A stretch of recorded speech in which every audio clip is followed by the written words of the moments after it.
Everyone, welcome back to my YouTube channel.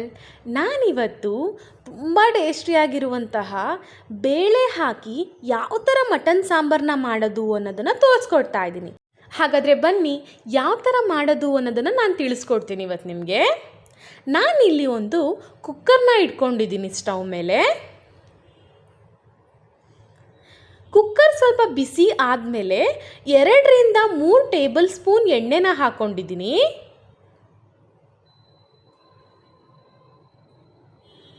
ಈಗ ಎಣ್ಣೆ ಕೂಡ ಚೆನ್ನಾಗಿ ಬಿಸಿಯಾಗಿದೆ. ಒಂದು ಸಣ್ಣ ಸೈಜ್ ಈರುಳ್ಳಿನ ನಾನು ಕಟ್ ಮಾಡಿ ಇಟ್ಕೊಂಡಿದ್ದೆ, ಅದನ್ನು ಈಗ ಒಗ್ಗರಣೆಗೆ ಹಾಕ್ಕೊಂಡಿದ್ದೀನಿ. ಈಗ ಇದನ್ನು ಚೆನ್ನಾಗಿ ಎಣ್ಣೆಯಲ್ಲಿ ಫ್ರೈ ಮಾಡ್ಕೊಳ್ಳೋಣ.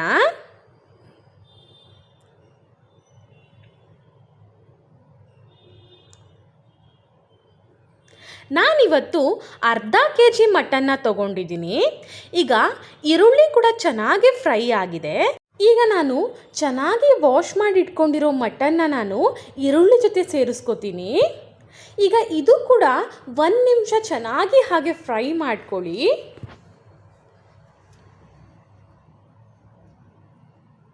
ಈಗ ಫ್ರೈ ಮಾಡ್ಕೊಂಡು ಆದಮೇಲೆ ಇಲ್ಲಿ ನಾನು 1.5 ಟೇಬಲ್ ಸ್ಪೂನ್ ಉಪ್ಪನ್ನ ಸೇರಿಸ್ಕೊತೀನಿ.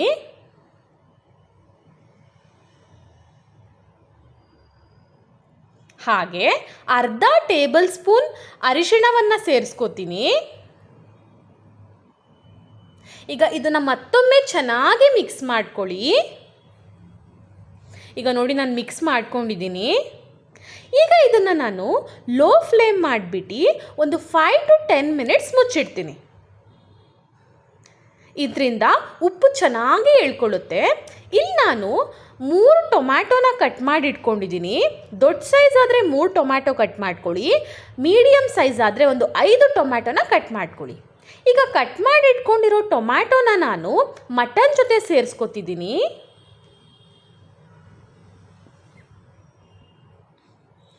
ಈಗ ನೋಡಿ, ಇದನ್ನು ಚೆನ್ನಾಗಿ ಮಿಕ್ಸ್ ಮಾಡ್ಕೊಳ್ಳಿ ಮತ್ತೊಮ್ಮೆ.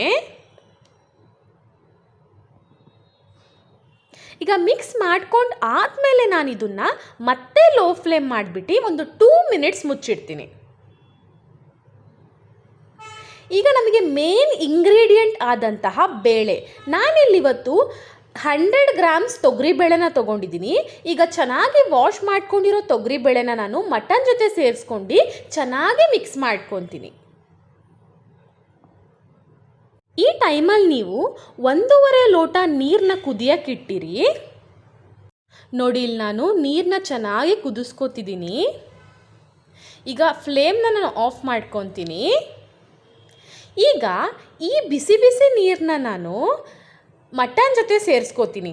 ಇದರಿಂದ ಏನಾಗುತ್ತೆ, ಮಟನ್ನು ತುಂಬ ಚೆನ್ನಾಗಿ ಸಾಫ್ಟ್ ಆಗುತ್ತೆ, ಬೇಳೆ ಕೂಡ ಚೆನ್ನಾಗಿ ಮೆತ್ತಗಾಗುತ್ತೆ. ಈಗ ಚೆನ್ನಾಗಿ ಇದನ್ನು ಒಂದು ಸತಿ ಮಿಕ್ಸ್ ಮಾಡ್ಕೊಂಡ್ಬಿಟ್ಟು ಹೈ ಫ್ಲೇಮಲ್ಲಿ ನಾನು ಒಂದು 6 ವಿಷಲ್ ಮಾಡ್ಕೊಂಡು ಬರ್ತೀನಿ. ತುಂಬ ಜನ ಅನ್ಕೋಬೋದು, ಇದೇನಿದು ಬೇಳೆ ಹಾಕಿ ಮಟನ್ ಸಾಂಬಾರ ಅಂತ. ಬಟ್ ನಿಜವಾಗ್ಲೂ ಹೇಳ್ತೀನಿ, ನಾರ್ಮಲ್ ಮಟನ್ ಸಾಂಬಾರ್ಗಿಂತ ಇದು ಎಷ್ಟು ಟೇಸ್ಟಿಯಾಗಿರುತ್ತೆ ಗೊತ್ತಾ. ನಾನು ಸ್ಟಾರ್ಟಿಂಗಲ್ಲಿ ಇದೇನು ಬೇಳೆ ಹಾಕಿ ಮಾಡ್ತಾರಲ್ಲ ಅಂತ ಅಂದ್ಕೊಂಡಿದ್ದೆ, ಬಟ್ ತಿಂದಾಗೆ ಅದು ಗೊತ್ತಾಗೋದು ಎಷ್ಟು ಟೇಸ್ಟಿಯಾಗಿರುತ್ತೆ ಅಂತ. ಈಗ ಮಸಾಲೆನ ಮಾಡ್ಕೊಳ್ಳೋಣ ಬನ್ನಿ. ಇಲ್ಲಿ ನಾನು ಮಸಾಲೆಗೆ ಒಂದು 5ರಿಂದ 6 ಟೇಬಲ್ ಸ್ಪೂನ್ ಕಾಯಿ ತುರಿನ ತೊಗೊಂಡಿದ್ದೀನಿ. ಹಾಗೆ ಬೆಳ್ಳುಳ್ಳಿ, ಶುಂಠಿ, ಒಂಚೂರು ಕಾಳುಮೆಣಸು, ಹಾಗೆ ಒಂದು 6ರಿಂದ 7 ಲವಂಗ, ಚೂರು ಚಕ್ಕೆ, ಹಾಗೆ ಒಂಚೂರು ಕೊತ್ತಂಬರಿ. ಈಗ ಇದನ್ನು ನಾನು ಮಿಕ್ಸಿ ಮಾಡ್ಕೊಂಡು ಬರ್ತೀನಿ. ನೋಡಿ, ಇಲ್ಲಿ ನಾನು ಪೇಸ್ಟ್ ಮಾಡ್ಕೊಂಡು ಬಂದಿದ್ದೀನಿ. ಇದು ಸೈಡಲ್ಲಿ ಎತ್ತಿಡ್ಕೊಳ್ಳಿ. ಈಗ ಇಲ್ಲಿ ಮಟನ್ ಕೂಡ ಚೆನ್ನಾಗಿ ಬೇಯ್ತಿದೆ. ಈಗ ಫೈನಲಿ ಇದು 6 ವಿಷಲ್ ಆಗಿದೆ. ನಾನು ಫ್ಲೇಮ್ನ ಆಫ್ ಮಾಡ್ಕೋತೀನಿ. ಈಗ ಕುಕ್ಕರ್ ಕೂಡ ತಣ್ಣಗಾಗಿದೆ, ಬನ್ನಿ ನೋಡೋಣ. ಈ ಟೈಮಲ್ಲಿ ನೀವು ಮಟನ್ ಸಾಫ್ಟ್ ಆಗಿದೆಯೋ ಇಲ್ಲೋ ಒಂದ್ಸತಿ ಚೆಕ್ ಮಾಡ್ಕೊಳ್ಳಿ. 90% ಆಗಿರುತ್ತೆ, ಬಿಕಾಸ್ ನಾವು ಬಿಸಿ ನೀರು ಹಾಕಿ ಮಾಡ್ಕೊಂಡಿರೋದಲ್ವಾ. ಒಂದ್ಸತಿ ಚೆನ್ನಾಗಿ ಮಿಕ್ಸ್ ಮಾಡ್ಕೊಳ್ಳಿ. ಬೇಳೆ ಎಲ್ಲ ಚೆನ್ನಾಗಿ ಸ್ಮ್ಯಾಶ್ ಆಗುತ್ತಿದ್ರಿಂದ ನಿಮಗೆ ಅನ್ಸೋದೇ ಇಲ್ಲ ನಾವು ಬೇಳೆ ಹಾಕಿದ್ದೀವಿ ಅಂತ. ಇದಕ್ಕೆ ನೀವು ಮಸಾಲೆ ಮಾಡ್ಕೊತಾನೆ ಯಾವಾಗಲೂ ಕಾಯಿ ತುರಿನ ತುಂಬ ಕಮ್ಮಿ ತೊಗೊಳ್ಳಿ. ಈಗ ನಾನು ಫ್ಲೇಮ್ನ ಮತ್ತೆ ಆನ್ ಮಾಡ್ಕೊಂಡಿದ್ದೀನಿ. ಇದಕ್ಕೀಗ ನಾನು 1.5 ಟೇಬಲ್ ಸ್ಪೂನ್ ಖಾರದ ಪುಡಿನ ಸೇರಿಸ್ಕೊತಿದ್ದೀನಿ. ಈಗ ಚೆನ್ನಾಗಿ ಮಿಕ್ಸ್ ಮಾಡ್ಕೊಳ್ಳಿ ಇದನ್ನು.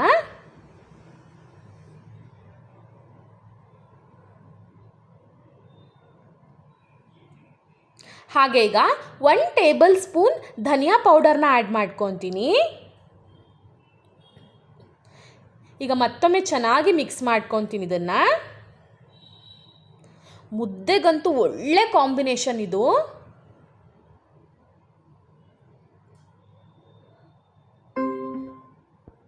ಈಗ ನಾವು ಮಸಾಲೆನ ಮಾಡಿಟ್ಕೊಂಡಿರ್ತೀವಲ್ಲ ಅದು ಕೂಡ ಇದಕ್ಕೆ ಆ್ಯಡ್ ಮಾಡ್ಕೊಂಡು ಚೆನ್ನಾಗಿ 1 ನಿಮಿಷ ಹಾಗೆ ಮಿಕ್ಸ್ ಮಾಡ್ಕೊಳ್ಳಿ. ನಾನು ನಿಮಗೆ ಯಾವಾಗಲೂ ಹೇಳ್ತಿರ್ತೀನಿ, ಮಸಾಲೆ ಹಾಕ್ಕೊಂಡಾದಮೇಲೆ ನೀವು ತಕ್ಷಣ ನೀರನ್ನ ಆ್ಯಡ್ ಮಾಡ್ಕೊಂಬಿಡಿ. ಒಂಚೂರು ಕುದಿ ಬರಲಿ, ಅದಾದಮೇಲೆ ನೀವು ನೀರನ್ನ ಸೇರಿಸ್ಕೊಳ್ಳಿ. ಈಗ ನಾನು ನೀರನ್ನ ಆ್ಯಡ್ ಮಾಡ್ಕೊಂಡಿದ್ದೀನಿ. ಇದಕ್ಕೆ ಆದಷ್ಟು ತೆಳ್ಳಗೆ ಮಾಡ್ಕೊಳ್ಳಿ ಈ ಸಾರನ್ನ. ನಿಮಗೆ ಬೇಕಾದ್ರೆ ಕನ್ಸಿಸ್ಟೆನ್ಸಿ ತೋರಿಸ್ತೀನಿ ನಾನು. ನೋಡಿ, ಈ ಕನ್ಸಿಸ್ಟೆನ್ಸಿಯಲ್ಲಿ ಇರಬೇಕು ಈ ಸಾಂಬಾರು. ಈಗ ನಾನು ಇದಕ್ಕೆ ಹುಣಸೆ ಹುಳಿನ ಆ್ಯಡ್ ಮಾಡ್ಕೊತೀನಿ ಚೂರು. ನೋಡಿ, ನೀವು ಹುಣಸೆ ಹುಳಿನ ಹಾಕ್ಕೊಳ್ಳೇಬೇಕು ಈ ಸಾಂಬಾರ್ಗೆ. ಈಗ ಮತ್ತೊಮ್ಮೆ ನಾನು ಚೆನ್ನಾಗಿ ಮಿಕ್ಸ್ ಮಾಡಿಕೊಂಡೆ ಇದನ್ನು. ಈಗ ಕುದೀತಿದೆ ಸಾಂಬಾರು ಕೂಡ.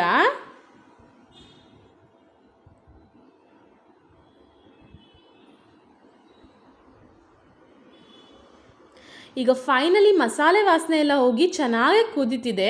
ಈಗ ಇದನ್ನು ನಾನು ಫ್ಲೇಮ್ನ ಆಫ್ ಮಾಡ್ಕೊತೀನಿ.